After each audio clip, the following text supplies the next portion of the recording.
mentir en nuestros labios, que no haya maldad en nuestros labios, que no haya mal corazón en nuestros labios, que nos amemos unos a otros, nos ayudemos los unos a los otros.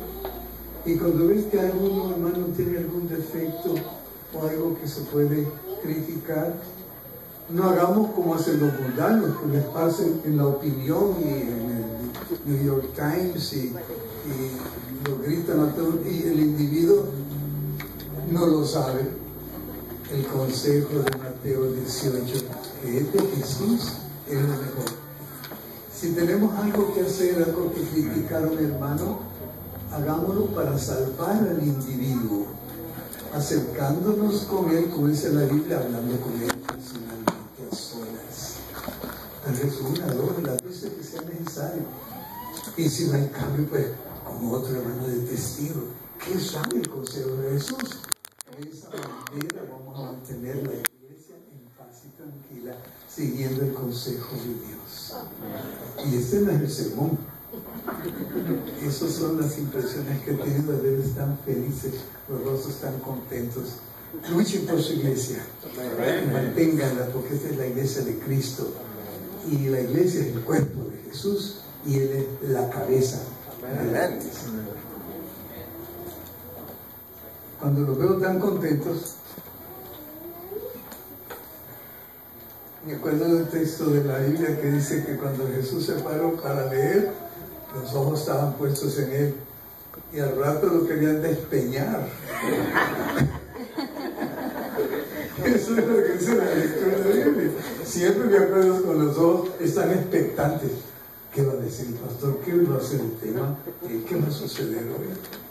Pues les aseguro que no saben lo que va a pasar ahorita. Vamos a aprender un corito nuevo. Lástima que la acordeón se me quedó en la casa. Dice, miren qué fácil es. Solo Dios hace al hombre feliz. Y se repite, solo Dios hace al hombre feliz.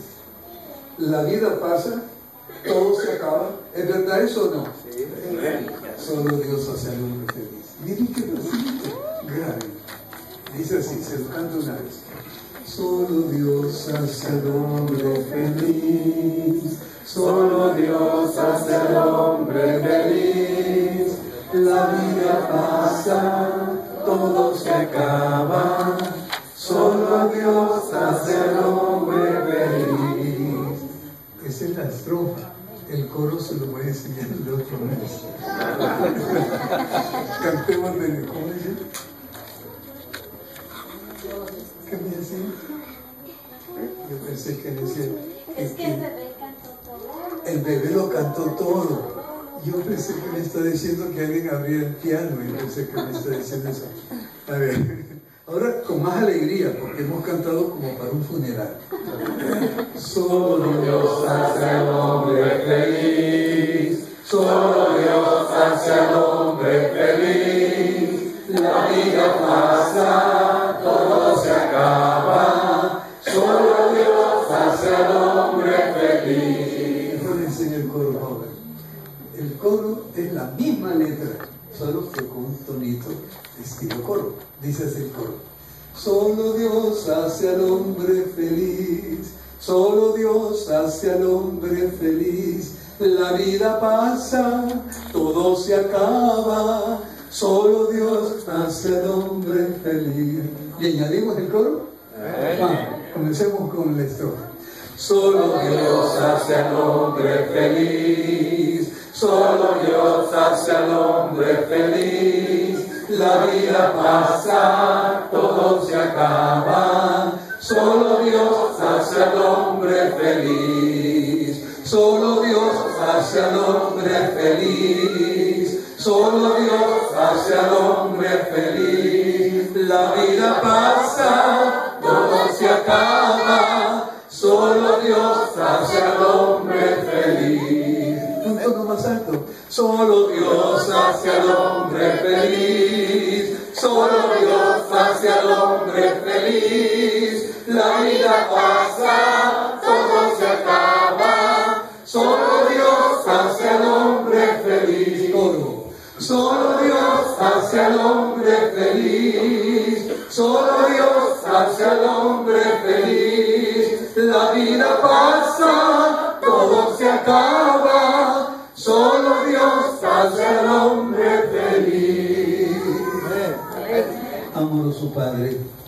Te damos gracias por la verdad de este sencillo canto. Todo se acaba, todo pasa. El ornamento, las ciudades, el banco, los carros, el orgullo, todo pasa. Ayúdanos a aferrarnos a ti solamente, porque contigo tendremos vida eterna. Amén. Solo Dios hace al hombre feliz. Amén. Pues hay una pareja muy feliz en esta mañana. Adivinen quién es esta pareja. Laura y George. Esta pareja es George y Laura Galván, que han reunido su hijito, que se llama André Isaí Galván, nacido en Whittier en diciembre 7 del 2012. ¿Qué edad tiene?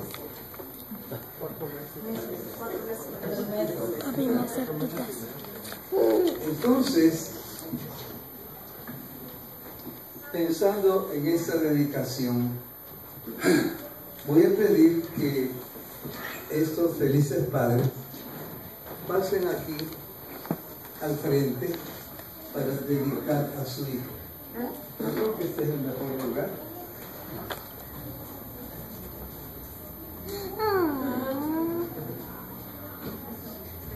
Frente a, no frente a la iglesia, sino frente a...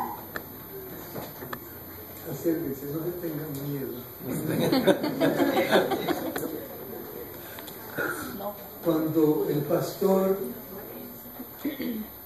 Ever me habló de esta dedicación, me puse muy feliz, porque me dio un poquito de acción también en la iglesia. Y entonces cuando pensé en su hijo André, que me está mirando con qué ojos ese niño, como los niños que nacen ya de inteligencia, pensé en lo que voy a leer, de una dama que se llamaba Ana y su esposo se llamaba Elcana. Conocen la historia, que ella se afligía porque no podía tener hijos y otra rival tenía un hijo cada año, y él le dijo: pero no te soy yo mejor que 10 maridos. Pero a ella no le bastaba, ella quería un hijo por muchas razones, porque cuando formamos una familia queremos tener prole, sobre todo la mujer quiere tener un hijo de sus entrañas. Es muy significativo para la esposa tener un hijo. Y la otra razón por la cual Ana quería tener un hijo es porque el pueblo de Israel, las mujeres de Israel, esperaban que de su vientre naciera la descendencia del Hijo de Dios. Así que ella anhelaba, desde el punto de vista familiar y espiritual, un hijo, pero no podía tenerlo. Y conoce la historia, se fue al templo a orar, un llanto y con gestos tan desmesurados que Elí, el sacerdote, pensó que estaba borracha en el templo y la regañó y le dijo: ya digiere tu goma, digiere tu vino. Y entonces, aquí hay una gran lección para la iglesia. Cuando algún hermano de la iglesia comete un error, o un anciano, o el mismo pastor, quien sea, comete un error, se lo come, se le echan en cara. Eso no es cristiano. Miren cómo ella respondió ante este insulto aparente del sacerdote. Le dijo: no, mi Señor, sino porque mi corazón angustiado yo. Entonces, dice aquí en el capítulo 1 del versículo 19, dice: levantándose de mañana adoraron al Eterno, volvieron a su casa, y Elcana se llevó a su esposa Ana, y el Eterno se acordó de ella. ¿Qué quiere decir eso? ¿Qué quiere decir eso? De que la esposa se acercó y el Eterno se acercó. a ella. ¿Qué quiere decir eso? Pues que quedó embarazada. Y entonces, corrido el tiempo, después de haber concebido, Ana dio a luz un hijo y lo llamó Samuel, porque dijo: este es lo que yo pedía al Eterno. ¡Qué alegría!, ¿verdad? Maravilloso. Y entonces el Cana dijo: vamos a Jerusalén. No, lo quiero llevar hasta que lo haya destetado, dice el versículo 24. Y cuando lo destetó, versículo 24, lo llevó consigo, con un becerro de 3 años, una efa de harina, que era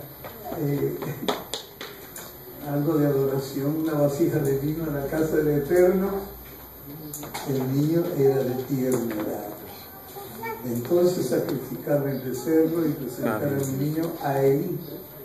Y ella le dijo, se acordó ella del incidente: Señor mío, por tu vida, Señor mío, yo soy aquella mujer que estuvo aquí junto a ti cuando orando al Eterno.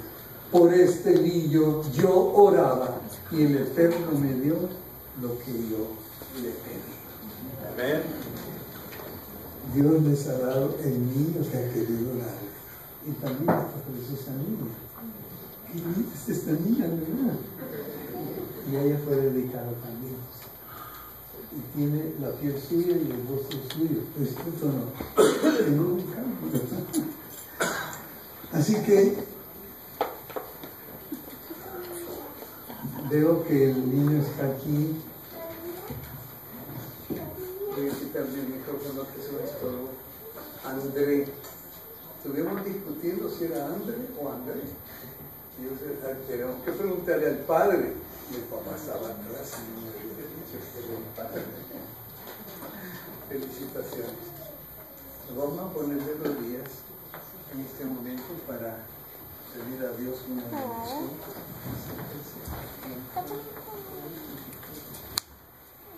Gracias, pastor.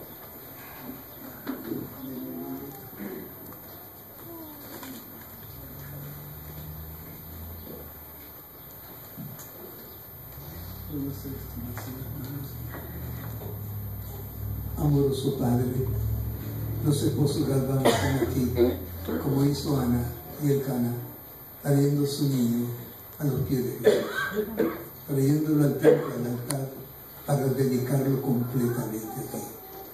Te pido, Señor, que las expectativas de sus corazones, de que este niño crezca en gracia y en sabiduría para con Dios y los hombres, se cumplan, porque lo están pidiendo, porque lo están dedicando, y que el Espíritu Santo llene a este niño desde esta tierna edad. Señor, te suplico que cuando vengas en gloria y pregunte a sus padres dónde está el niño que te di, la hija que te di, ellos pueden decir: aquí están, Señor, salvados para la eternidad.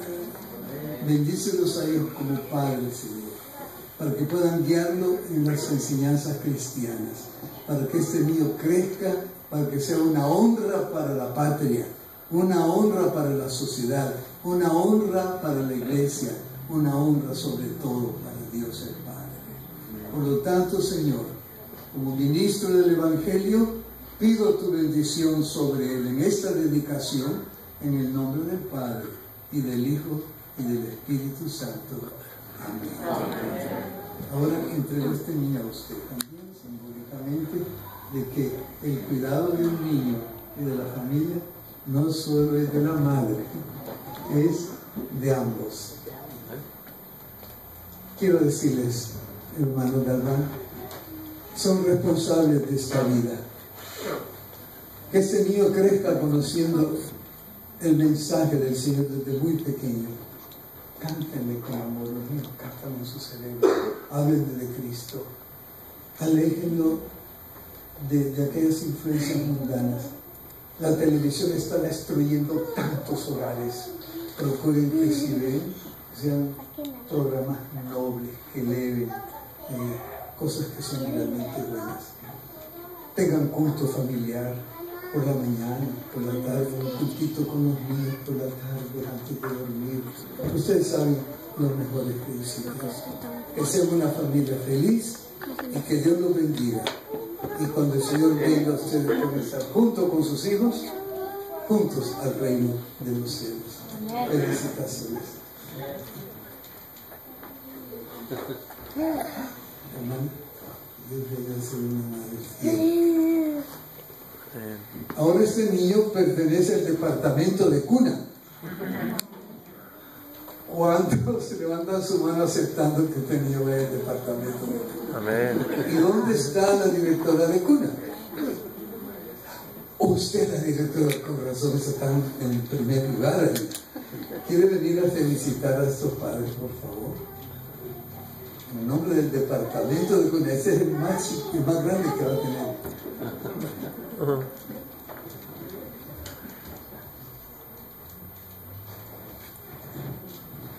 ¿No quisiera usted dedicar un cantito que sea largo?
Que Dios los bendiga.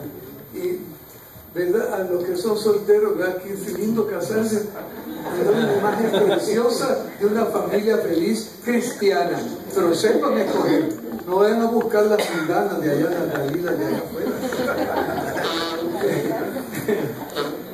Gente que ama al Señor. Que Dios les bendiga. Amén.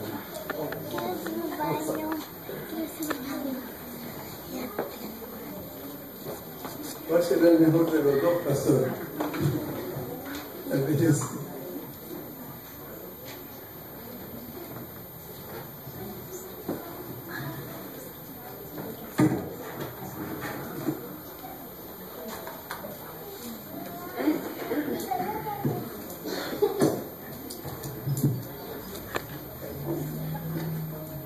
Cometí un olvido, hermano Galván. Aquí hay un certificado de dedicación. Voy a pedir que pase, por favor. Dice Iglesia Adventista, George y Laura Galván se deleitan en presentar ante el Todopoderoso a su precioso hijito André Isaí Galván. Y dentro de esta carpeta hay consejos escritos, útiles, deben leerlos para el bien de la familia. Felicitaciones. Dios los bendiga.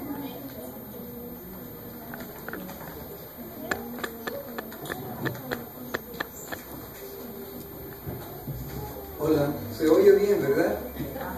Miren, puse aquí para comodidad.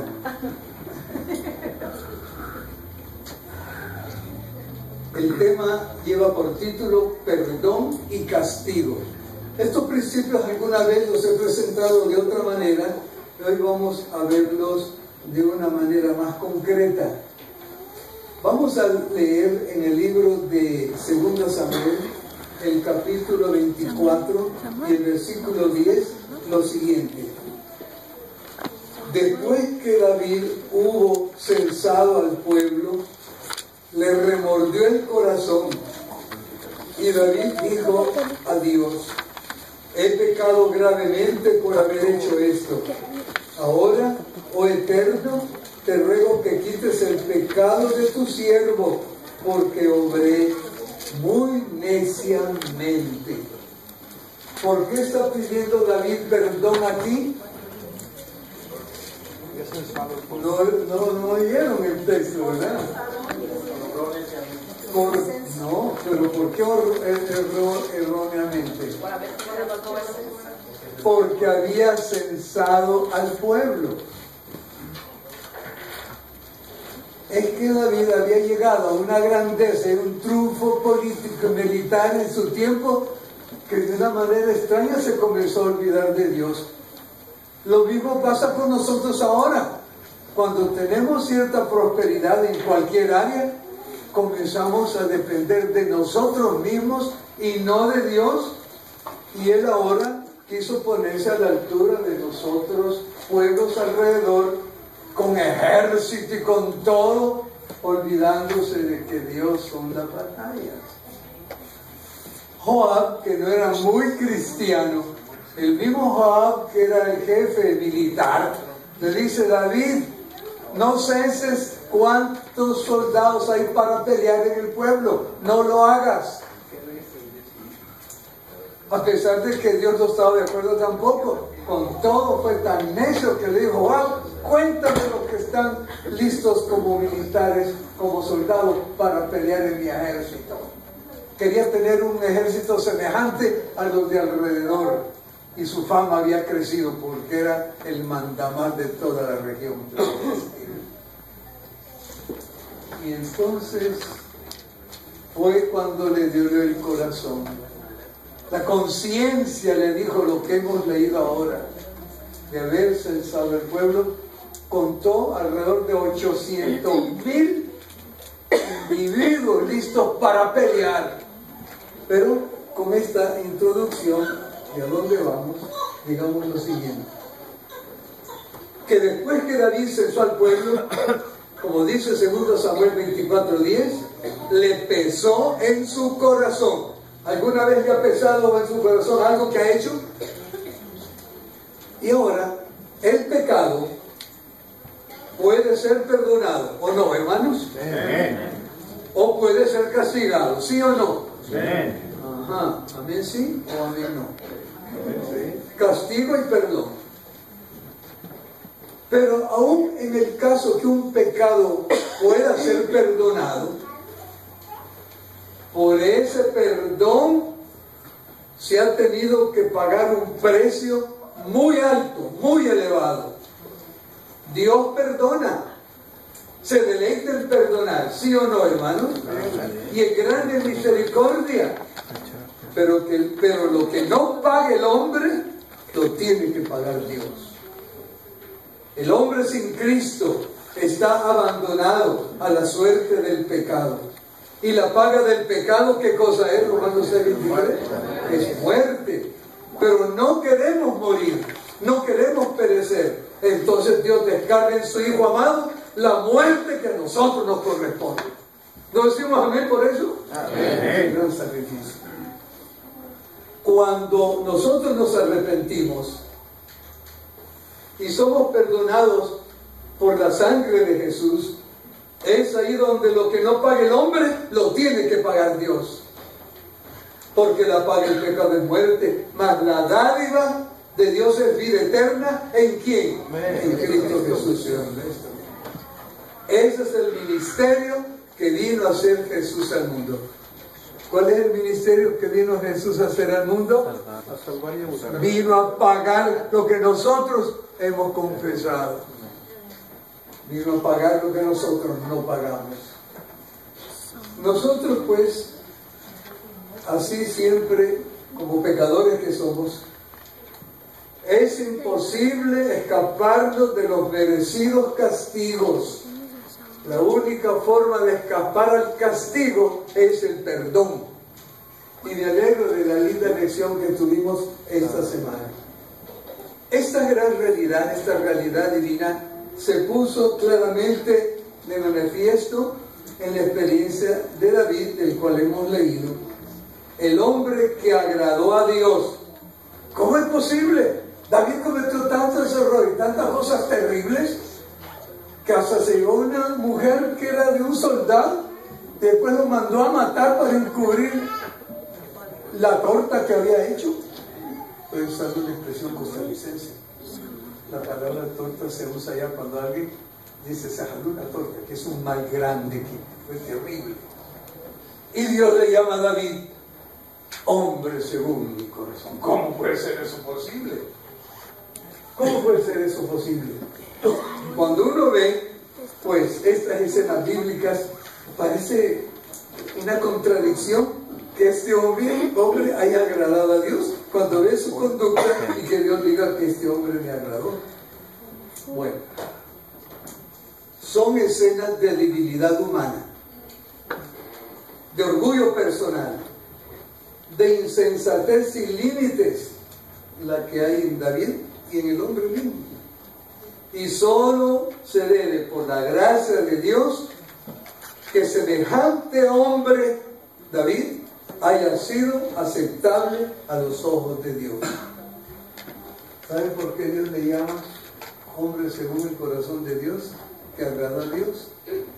No porque fue perfecto, sino porque cuando pecó, le dolía en su corazón haber pecado contra Dios. Es lo que Dios estima.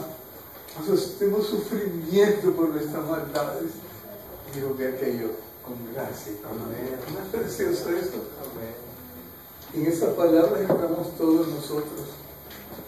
Los resultados de haber censado al pueblo fueron un pecado porque reveló su grandeza personal en vez de darle la gloria a Dios, y entonces hacía quedar mal la gloria de Dios ante los ojos de presentes y extraños.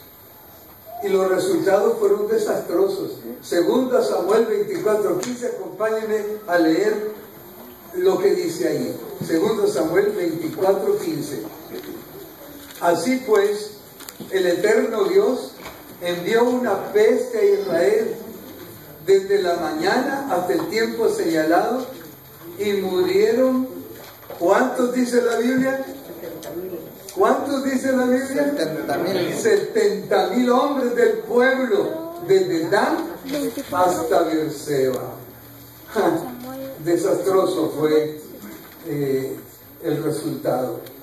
70,000 hombres, miembros del pueblo selecto de Dios, Israel, perecen en cosa de horas con esta pestilencia. ¿Y a quién se debía esta calamidad nacional? ¿A Dios o a David? En primer lugar, el pueblo entero todavía estaba llevando encima una enorme culpa.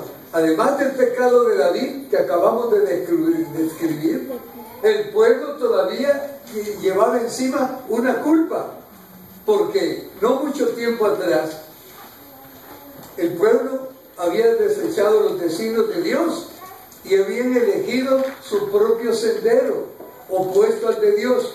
¿Saben por qué? Porque habían elegido a un tal llamado Absalón, un jovencito de envidiable apariencia, porque Absalón era hermoso. ¿Qué dice la Biblia? El hombre para arriba, más alto que todo el pueblo, de fácil verba, de lengua fácil, y este había cautivado la atención del pueblo, carismático, y en vez de ser felices y fieles a David, el ungido de Dios que había sido puesto por rey sobre ellos, se vieron arrastrados con la influencia y vorágine de ese muchacho superficial y malintencionado. Prefirieron las posibilidades deslumbrantes de este joven, desafiante y atrevido, que hasta peleó contra su padre, buscando matar a su propio padre David, a la administración y dirección del rey David. Dios daba su voto y daba su apoyo al rey David, y el pueblo ofendió a Dios buscando a Absalón.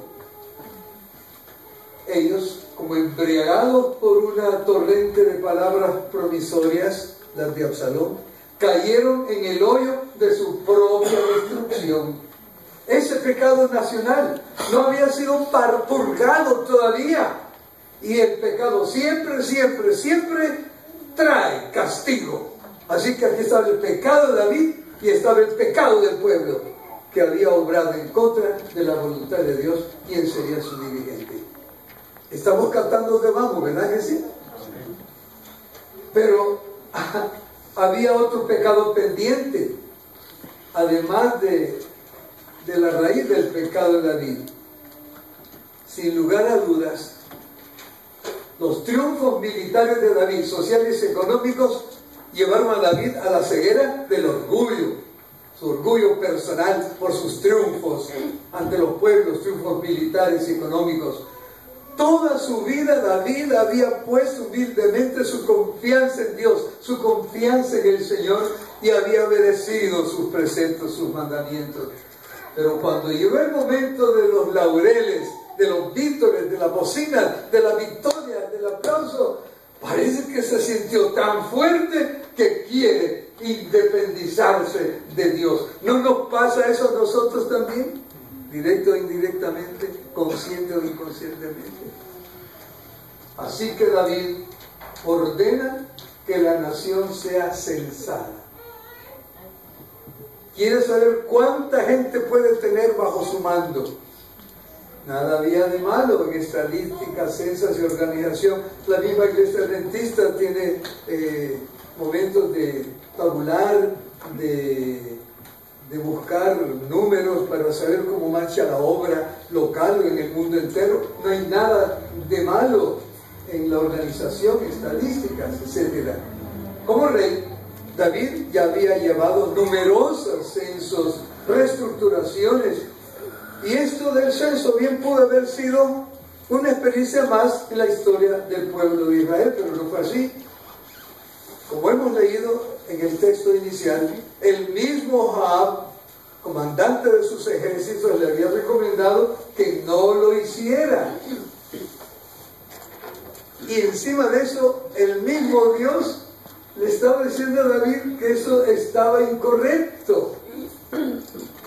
Es obvio pues que el motivo de David no fue puro, no fue santo. Sus pretensiones eran otras, de orgullo personal. Ahora David, que está en la cúspide del poder y de la honra y de la gloria, parece haberse volcado en dirección de imitar a las demás naciones de la tierra. David y su pueblo habían llegado a los pedestales de la gloria, la fama, y gracias a la intervención constante de Dios y sus claras bendiciones, su gloria, su fama, la grandeza que había llegado, Dios se la había dado. ¿O no, hermanos? Todo lo que llegamos a hacer es por el mismo Dios que nos ama, pero Él volcó las cosas y las retribuyó para sí mismo, para darse la gloria ante los demás, como que si fuera Él el que procuró su honra, su gloria y sus triunfos militares, políticos y sociales. Ahora David pretende establecer un reino como los demás reinos que le rodean. Y en vez de ser alguien enviado por Dios para llevar el mensaje verdadero del verdadero Dios a las naciones paganas, ahora se está confundiendo David con las naciones paganas. Quiere tener un poderoso ejército con armas modernas, con aviones, con tanques, con misiles, poniéndolo en el lenguaje de hoy. ¿Qué desgracia humana es esta? En vez de poner sus esperanzas en Dios, la puso en el orgullo, en los armamentos materiales, en vez de obedecer a Dios y abrirle el camino a Dios, quien resuelve los problemas y los obstáculos. ¿Hay alguien que esté enfrentando problemas? No luche por sí solo, ponga todo en manos del Señor. Amén. David quiso dejar de lado a su Dios y presentarse ante el mundo como un gran hombre, estratega, como un genio militar, con fuerzas armadas superiores. Tal era el pecado y la culpa que le correspondía a David. Como dije al principio, el pecado hay que pagarlo. La Biblia le llama la ley inexorable. La ley inexorable de la vida, dicho de este modo: todo lo que el hombre sembrare, eso también segará. En máximas actitudes o en mínimas personales, el pecado se tiene que pagar. David también tenía que pagar. Y entonces vino un profeta a visitarlo, se llamaba Gad, con un mensaje lúgubre, tremendo. Y Dios le dio la oportunidad a David de que él mismo seleccionara su propio castigo. ¿No han hecho ustedes así como padres a veces? Hijito, yo no sé cómo ustedes están en el suyo, pero yo me inventé un modo, que no es nada nuevo. Cuando mis hijos se portaban mal, les hablaba con amor, las he hecho mal, pero decía, baúna. Y como son los niños, vuelven a ser los mismos. ¿Es cierto o no es cierto? Porque fueron niños o porque lo ven en sus hijos. Y con cariño, hijito, por favor, enséñale bien en su vida. ¿Sabe, compadre? Pues sí, van dos. Ellos sabían que a la tercera ya había un castigo físico en las nalgas, no en cualquier lado, en las nalgas. Y yo castigaba, no cuando estaba enojado, porque muchos padres, muchachos algo más dicen, no, y le dan. Eso es un pecado. Yo dejaba que pasaran. Y al caer de la tarde le hablaba con cariño y con lágrimas. Así me pasó con mi tercer hijo también allá en Bolivia. Él tenía tanto carisma a sus 10 años que había levantado la escuelita con los profesores, contra los profesores, y lo habíamos vendido. Aquí la tercera vez ya era imposible que le hiciera tanto daño, y la tercera vez le hablé con cariño, hijito, te voy a castigar. Hoy que recuerdo me da gusto de que cuando le dije que le iba a castigar, lo hizo como sucede con otros niños, que salen corriendo, le agarran la correa al papá y comienza la gran lucha. Él se abrazó a mí. Él sabía que el castigo era merecido y como le había prometido, le metí 3 buenos hinchazos.